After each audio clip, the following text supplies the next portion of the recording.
Hi everyone! In this video, I'd like to share with you 3 surprising cultural differences in business between Korea and Silicon Valley. This is part 2, so if you haven't watched the part 1 yet, please check it out after watching this video. Okay, let's get started. Difference 4, homogeneous or heterogeneous. Historically, Korea was an agricultural business for a long time. Koreans worked in farms, generation to generation, in small villages.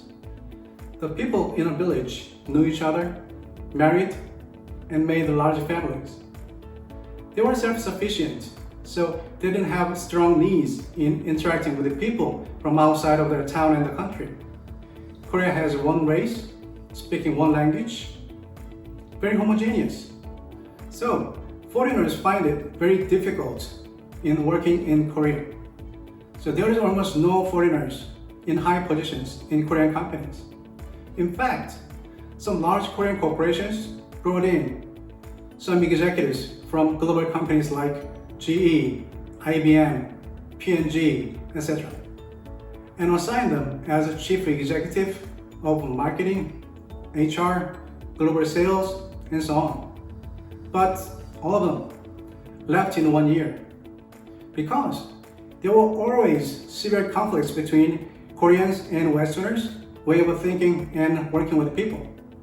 For example, top-down versus bottom-up, tight control versus freedom, implicit communication versus explicit communication, avoiding risk versus taking risk, and many more. In contrast, as you know, America is an immigrants country. Apple, Amazon, Facebook, Google, these companies were founded by first generation or second generation immigrants. Elon Musk of Tesla, SpaceX, he is also South African immigrant. One of my friends in Google says, diversity and inclusion is one of the most important Google success factors. Here is what Google CEO says. A diverse mix of voices, backgrounds, and experiences leads to better discussions, better decisions, and better outcomes for everyone. Many companies in Silicon Valley have the same idea and policies. They want their employees to speak freely their opinions and to be heard, regardless of their gender, race, title, position, whatsoever. They also strongly encourage employees to work in cross-functional team projects. When I was in Korea, occasionally, very occasionally, I had to involve in those projects, working with the people from other functions. Frankly, I found it very, very difficult working with the people who have different ideas and interests from me, even though they were all Koreans. Difference 5, humble or brag. When I have custom training programs for Korean clients, the participants are high-performing individuals, carefully selected by their companies. They must have made lots of great achievements and contributions to their company's continued growth and success. However, when I ask them to come out and introduce themselves, 90% of them do like this. Hi, my name is Mike Lee. I work for ABC company for 18 years. I am general manager in finance team. I have 2 kids, 1 son, 1 daughter. My hobby is playing golf. Thank you.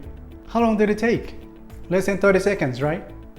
So I say, please tell me more. And they just smile and say, that's it. As you see in this example, they focus on the company name, years working, title, and family.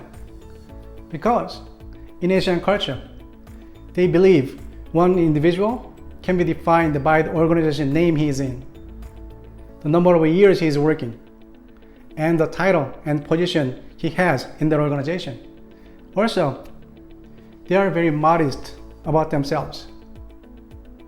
Because since young, they've been told all the time, you must be humble. Because the notion of resonance is a key idea. So, there is an expression: the peg that stands out is pounded down. However, if you are too humble in Silicon Valley, people will think, you got nothing. On the other hand, when I ask Americans to come out and introduce themselves, they focus on only great things about them, including their strengths, leadership role, achievements, awards received, and so on. So it sounds to me like they are all great special project leaders. They play the most critical roles in their teams, and they are the best talents in their companies. In American independent nature, they want to be distinctive, different from others in many important ways. They're very good at packaging and selling themselves. I think that's a very important skill. So Asians must learn how to brag about themselves. Difference 6, school ties or professional network.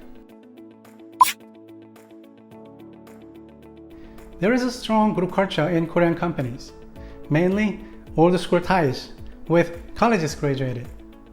They are very exclusive to other groups and use their power to help among themselves. Also, people tend to line up for powerful executives. If two vice presidents, A and B, fight for a CEO position and A vice president wins, the people in line A may have good advantages such as faster promotion, but the people in line B may have some disadvantages such as promotion delays. In Silicon Valley, people respect individual excellence in their fields, not academic credentials.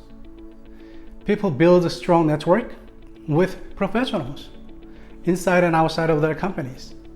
There are so many networking events in Silicon Valley sponsored by large companies, venture capitals, startup organizations, universities, and so on.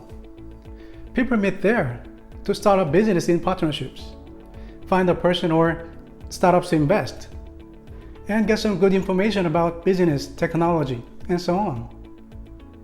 When companies hire people, they ask their employees for referrals before offering the positions to the public because they understand their best employees have the best talents out there in their network.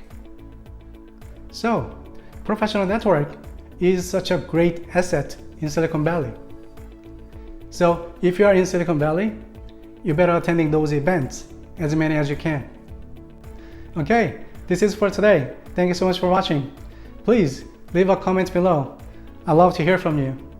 If you like this video, please make sure to click on the button, like, subscribe, and hit the bell so you can be notified when I post my next video. Thank you very much. See you next week.